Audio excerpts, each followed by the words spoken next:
everyone, Steve here for Who Took My Dice, and welcome to the final part, 2 years later, of the Inquisitor Crastus build and paint. It's something that I've been meaning to do for a very long time. With everything going on right now, I finally had time to do it. Inquisitor Crastus is done, his retinue is done, and we're going to be looking at him right now. But first, before that, if you guys already haven't, please subscribe to the channel. It means a lot to me to see my community grow, to share all this stuff with you. Hit the little like icon and make sure you hit the bell icon so you never miss a video. So to get right down to it, I started this 2 years ago. And it was a video or a number of videos designed to show how easy it is to just build any cool model you want from the bits. And I know a lot of us have a ton of bits. Sometimes you just sit there and you think, I'm never going to use them, but it just takes a little bit of imagination, a little bit of effort, and you can make something just awesome. I'd started with Crastus and a Bodyguard Acolyte. I've added to it. We'll take a look at those guys in a second.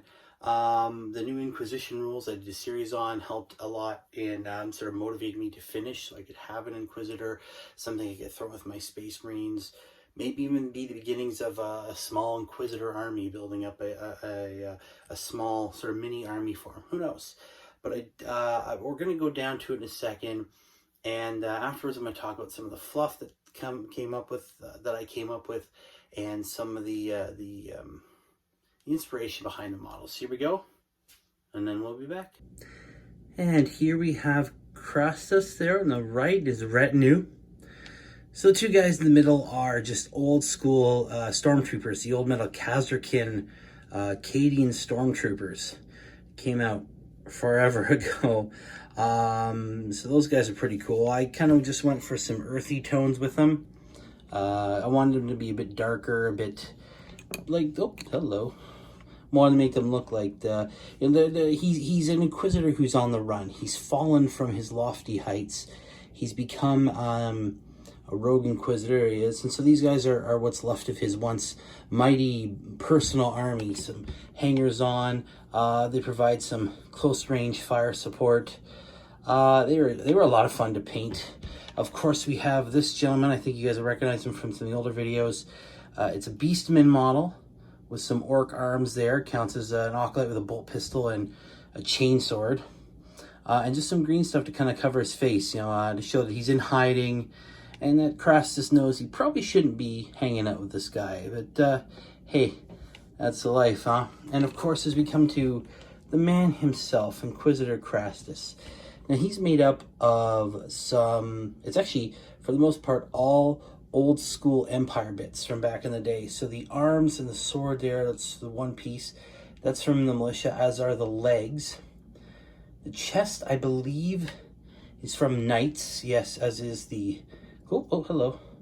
As is the cool little cape there. The head is from a flagellant box. Now, this pouch here, as well as the pistol here, are from the 40k range. I believe the pistol was from Black Templars, and that's from some Chaos Space Marines there. He was a lot of fun to put together, a lot of fun to paint up. But I wanted him looking old, haggard, sort of desperate. This is a guy that used to be refined. Oh, he's spinning around there. And I kind of kept that with the red trim here. The shirt would have been white at one point, but it's dirty and messy now. He used to be something else, but as he fell from being an Inquisitor of good standing to a rogue Inquisitor, one who is now obviously consorting with Xenos instead of killing them. He's fallen. That's also why I kind of went for the head there. Now, normally, game terms, he's just an Inquisitor with a power sword. Because he's Ordo Xenos, I give him the needle pistol. Always wounds on a 2+. In terms of his abilities, I took the Warlord trait for the Ordo Xenos. Whenever an enemy, I can't remember the name of it off the top of my head, but whenever an enemy uses a stratagem on a 5 or 6, he can actually get command points, basically representing his ability to outmaneuver and outthink.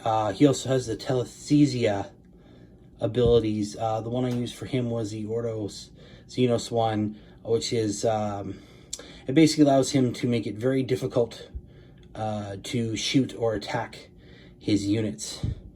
So it's a lot of fun. Again, it represents a guy who is on the run. He's not going to be sitting there displaying massive blasts of psychic energy when he can just sort of hide away and ensure that he gets to live and fight another day.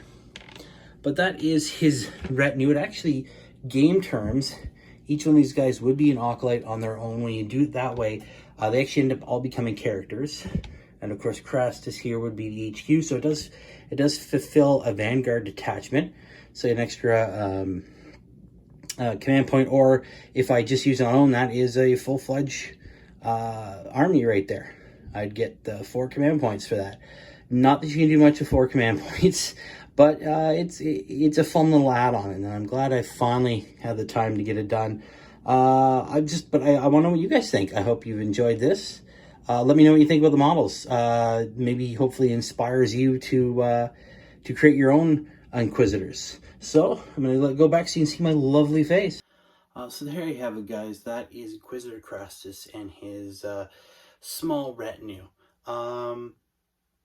So sort of the inspiration behind Crassus was I wanted to look at an Inquisitor that had fallen off the rails. He used to be good. He used to be upholding the virtues of the Imperium, but obviously through his travels, through dealing with the corrupt officials here and inept people there, slowly started to see the Imperium wasn't what it was supposed to be, and that by doing it the way they had been, they were never going to win.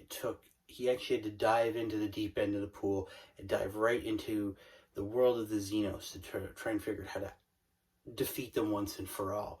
I always like that. It seems to be a recurring theme in a lot of books. You have these younger warriors, whether it be Space Marines or Inquisitors, what have you, who idealize what the Imperium is supposed to be. Then you have the veterans who know what it is and know it's still worth fighting for, but you can't follow the rules the way they're supposed to. Uriel Ventress from the Ultramarines books is a perfect example. Captain Titus in the Space Marine game, another example, someone who saw that the way things were supposed to be with the way they were. And I thought that would be pretty cool for this Inquisitor. There was actually a cool fluff background story I came up with him where he had reached that breaking point. And he had a full, mini personal army. He was well respected. He was a warrior. He was going to save the Imperium. But he got to a point where he hit a breaking point and realized that the way things were going just wasn't working. And I came up with this blue blood regiment, one of those regiments that comes from the upper crust of Imperial society. They have the best equipment, best training, and he used them to buy himself some time to escape with the Eldari to do research. And in doing so, he earned himself, became a traitor, a heretic. He has the Inquisition after him. He also has the remnants of these blue bloods after him. All the while, he's still trying to do what he believes is his duty to the Imperium. So that was sort of the story behind him, and that's why I chose some of the warlord traits and the psychic powers. He has the esoteric lore warlord trait. I couldn't remember it just a few minutes ago, where whenever an opponent uses a stratagem, he rolls a d6 and a 5+, he gets a command point back. Basically, he understands how these Xenos work, and he can try and sort of counter their maneuvers. Also, his psychic veil, psychic power, basically protecting him and his units, basically representing him. There's not going to be a big show of psychic energy, blasts of energy here and there. He's going to hide away. He'll bide his time. He has a power weapon. He has his needle pistol. It's all very, very sneaky. He's learned that discretion is probably the better part of valor for him. I'm actually tempted to maybe build a younger version of him and build up a massive army of acolytes for him. I think there's 6 models per unit.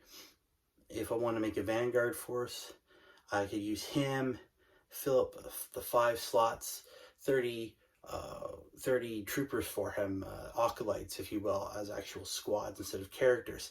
But we'll see what the future holds. Who knows? I really hope you guys enjoyed this video. I had a lot of fun making it. It took a while, had a lot of technical issues here and there, but it worked out in the end. I hope you guys enjoyed it. We'll see you around. See you next video. And as always, guys, keep rolling those dice. We'll see you later.